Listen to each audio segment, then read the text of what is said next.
Social మీడియాలో unsubscribe నా Anvesh, boycott Anvesh ఇలాంటి హ్యాష్ ట్యాగులు ట్రెండ్ అవుతున్నాయి. లక్షలాది మంది అభిమానులు, మిలియన్ల కొద్ది వ్యూస్. తెలుగు ట్రావెల్ వ్లాగింగ్లో రారాజుగా వెలుగొందుతున్న పేరు నా అన్వేష్. ప్రపంచం మొత్తం చుట్టేస్తూ తెలుగు వారికి కొత్త లోకాలు చూపించిన అన్వేష్ ఇప్పుడు వివాదాల సుడిగుండంలో చిక్కున్నాడు. ఒకప్పుడు పొగడ్తలతో నిండిన కామెంట్ సెక్షన్ ఇప్పుడు ఆగ్రహ జ్వాలలతో రగిలిపోతోంది. ఇటీవల అన్వేష్ చేసిన కొన్ని వ్యాఖ్యలు హిందూ సమాజం మనోభావాలు దెబ్బతీశాయనే ఆరోపణలు వెల్లువెత్తున్నాయి. ముఖ్యంగా హిందూ దేవుళ్లను, ఆచారాలను కించపరిచేలా, హేళన చేసేలా అన్వేష్ మాట్లాడాడని నెటిజన్లు మండిపడుతున్నారు.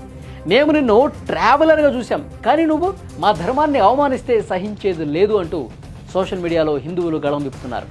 అన్వేష్ తీరును తప్పుపడుతూ వార్నింగ్ ఇవ్వటం ఈ వివాదానికి ఆజ్యం పోసింది. ఇటీవల నటుడు శివాజీ హీరోయిన్ దుస్తుల విషయంలో చేసినటువంటి వ్యాఖ్యలు పెను దుమారంగా రేపిన విషయం తెలిసిందే. కొంతమంది మహిళలు శివాజీ వ్యాఖ్యలకు సపోర్ట్ చేయగా, మరికొంతమంది సెలబ్రిటీలు మాత్రం ఆయన వ్యాఖ్యలను తప్పుపట్టారు. ఈ విషయంపైనే మాట్లాడిన ఆయన ప్రపంచ యాత్రికుడు నా అన్వేషణ యూట్యూబ్ అన్వేష్ కూడా ఇదే విధంగా కామెంట్లు తీవ్ర వివాదంగా మారాయి. ఏకంగా హిందూ దేవుళ్లను, ప్రవచనకర్త గరికపాటి నరసింహారావు గారిని శివాజీ వ్యాఖ్యల నేపథ్యంలో వివాదంలోకి లాగారు.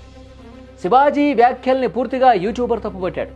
అసలు హీరోయిన్లు బోల్డ్గా డ్రెస్సింగులు వేసుకోకుంటే ఎవరు సినిమాలు చూస్తారంటూ నీచంగా మాట్లాడాడు. అందరితో ఆగలేదు. ప్రవచనకర్త గరికపాటి గురించి ఇంకా నీచంగా మాట్లాడాడు.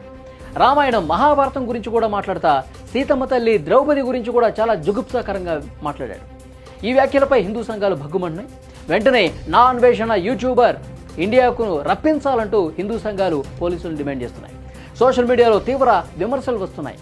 అన్వేషణను అన్ఫాలో కొట్టాలని కొందరు హిందువులు కూడా పిలుపునిచ్చారు. దీని ప్రభావం అన్వేష్ ఛానల్పై స్పష్టంగా కనిపిస్తోంది. లక్షల మంది సబ్స్క్రైబర్లు ఉన్న అన్వేష్ ఛానల్ నుంచి చాలామంది అన్సబ్స్క్రైబ్ అవుతున్నారు. గ్రాఫ్ ఒక్కసారిగా అతనిది కిందకి పడిపోతుంది. సోషల్ మీడియాలో అన్సబ్స్క్రైబ్ నా అన్వేష్, బాయ్కాట్ అన్వేష్ ఇలాంటి హ్యాష్ ట్యాగులు ట్రెండ్ అవుతున్నాయి. నిన్నటి వరకు నెత్తిన పెట్టుకున్న అభిమానులే ఇప్పుడు మా ధర్మం తర్వాతే ఏదైనా అంటూ అన్వేషణ పక్కన పెట్టేస్తున్నారు. విజయం తలకెక్కకూడదు, మాట్లాడే మాట జారకూడదు అంటూ సూచిస్తున్నారు. భావ ప్రకటన స్వేచ్ఛతో నచ్చినట్టు మాట్లాడితే ఊరుకోబోమని హెచ్చరిస్తున్నారు. భావ ప్రకటన స్వేచ్ఛ పేరుతో ఇతరుల విశ్వాసాలు దెబ్బతీయడం సరికాదన్నది నెటిజన్ల వాదన.